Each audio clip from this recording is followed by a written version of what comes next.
have an exciting announcement. Without even trying, it appears as though I have become a fashion influencer. That is to say that, the last time I went to the laundromat, I threw my stuff in the wash, went out, ran some errands, came back, threw it in the dryer, went out and finished a few things up, and it looks like someone stole a couple pairs of jeans from me out of the dryer. So I just have to assume that people in this town want to look like me. But on to more important things. We have this, which is my 1/10 scale axial coyote.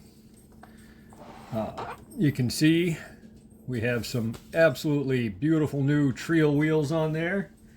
And I figured I would give their tires a shot as well, so that these are, basically a mudslinger style pattern.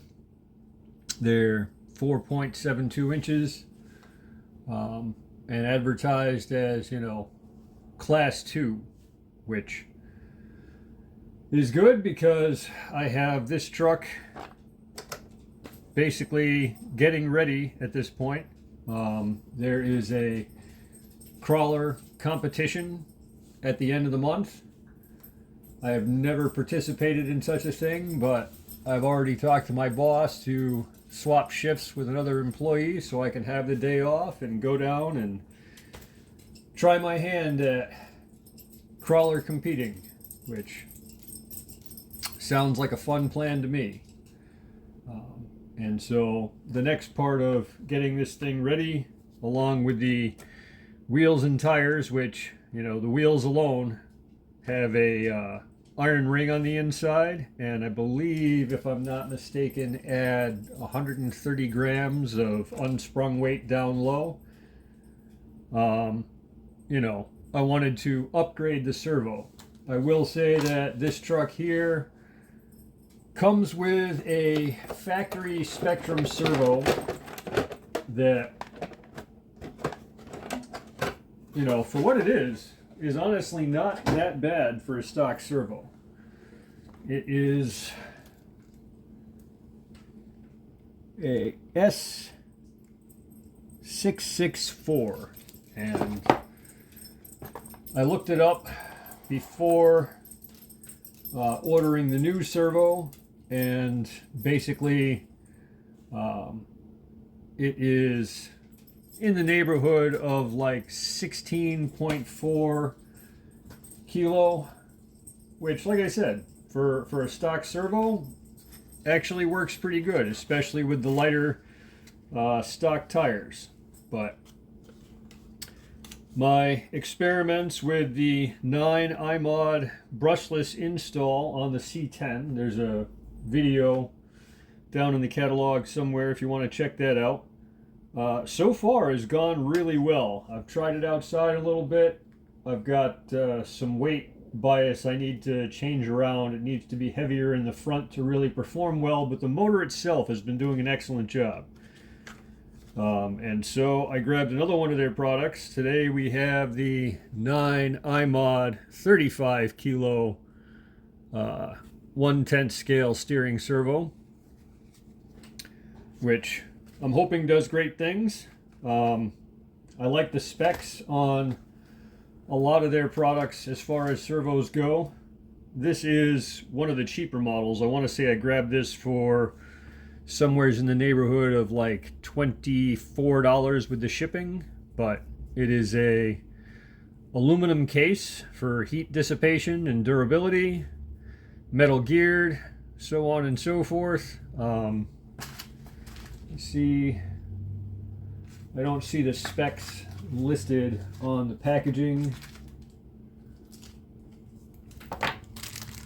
It does come with an assortment of the usual servo attachments, including a metal servo horn right there, as well as a different style servo disc, I guess I'm going to call that. Obviously we're not going to be using that one, and it looks like.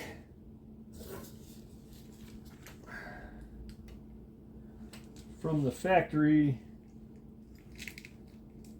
this already comes with a 25 tooth aluminum servo horn, and so I am probably just going to reuse the factory one that is on there already, and I will throw the one that came with this servo in the bin for use on something else whenever the occasion presents itself. I don't know how you shop for servos, but I look at usually 3 specs on these things.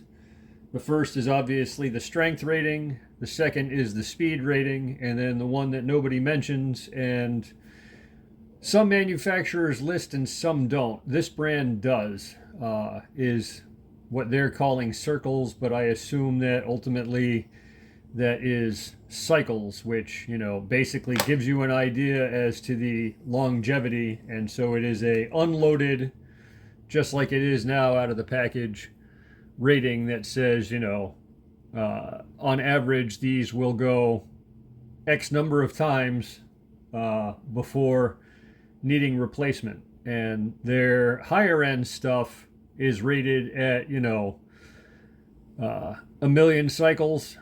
I want to say this lower end offering from them is rated at like 60,000 cycles, but it gives you some idea as to the expectation of the longevity of the product that you're buying. And so that's just something that I like to take into account. You know, so I've got some clever routing of the wire to do, it looks like. All right, so we're back. Servo is now completely installed. Followed the same exact wiring as the factory uses, because like I said, they really did a nice job providing you with these clips that run underneath, and just a perfect path up and out behind the battery over to the receiver. Like nothing is exposed, nothing is hanging anywhere, it's nice and neat, all that kind of stuff. And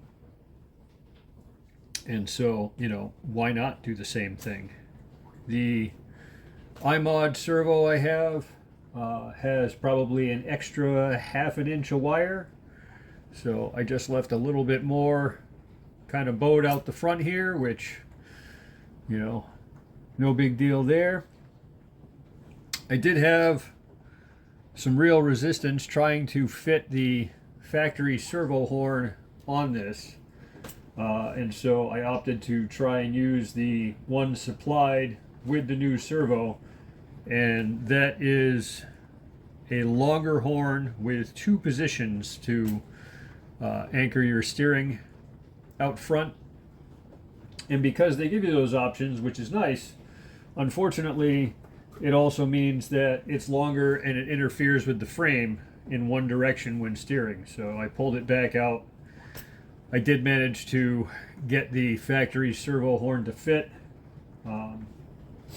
It's just a matter of the 2 splines. One is, you know, like I said, this is not a super high-end servo. I'm assuming that, you know, maybe the machining of the splines on the end of that is not as good as it could be, but I did manage to get it on there. Everything looks as it should, and you know, it is now time to test it out and see what kind of speed we have, put a little pressure on it, see what kind of strength we have.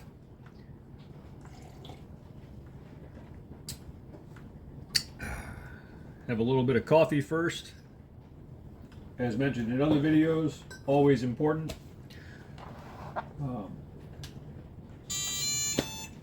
I noticed the channel has picked up a couple more subscribers recently, and you know, I want you to know I appreciate each and every one of you.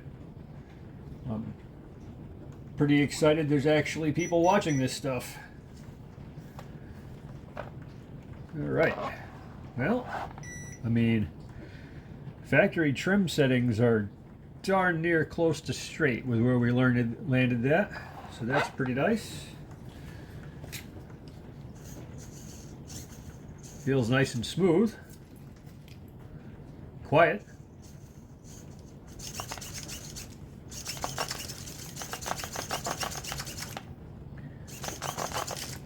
Pretty quick. Certainly a little quicker than the previous model.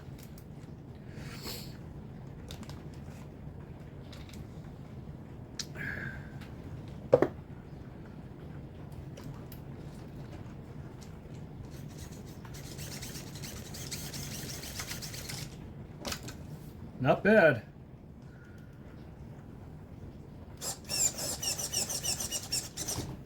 Also not bad. All right.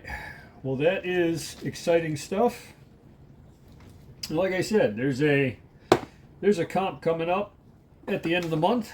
I think it's the very end. I believe it's on the 31st. My understanding is that it is, you know, kind of loosely based on Sorka rules. It's a really informal meetup. You know, it's run by a local RC crawler club in the area, and you know, I gather they're not going to be getting, you know, super focused on like scale points and that kind of thing. It's mainly going to be, you know, tire size and basic requirements depending on what class you're going to wind up in. This year I'm expecting to land in class 2. You know, it has no dig. It's not four-wheel steering. It's still the brushed motor from the factory. Like the only thing I've changed since I got it is the wheels and tires and now the servo.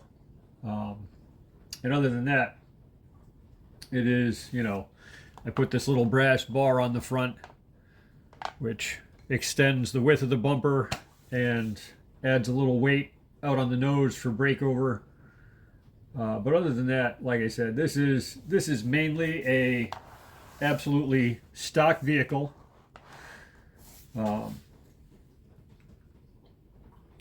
And you know, I'm not going there to win. I'm going there to try out what competing is like, meet some of the guys from the area that are also into the crawling scene. You know, probably learn a thing or two, whether it's truck setup or approach angle or whatever. Ultimately, I'm just going down there to have a good time, hang out, do some driving, watch some other guys, and just see what there is to see. I gather, you know, if you place in the top 3, it's a trophy style event, which, you know, don't get me wrong, that would be cool, but I have zero expectations that is in the cards for me. I'm sure that there's plenty of guys with more experience and more well-equipped rigs that are going to be there. But ultimately, you know, I wanted to at least put, you know, kind of my best foot forward without getting crazy. So I've got my tires and wheels. I've got my servo.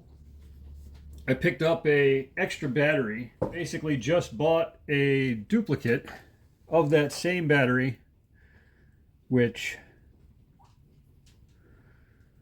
blah blah blah, all the specs are the same.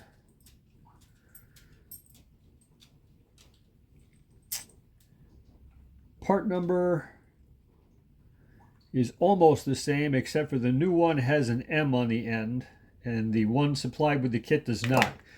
But you know, whether that is just the one that I bought or whether that is, you know, Spectrum kind of getting the message that this proprietary smart technology is not for everybody, doesn't matter. Either way, the new battery came with a legitimate balance lead also on the battery so that I can charge it on any charger I have without any issue, without having to make sure I have a special smart charger or anything of that nature.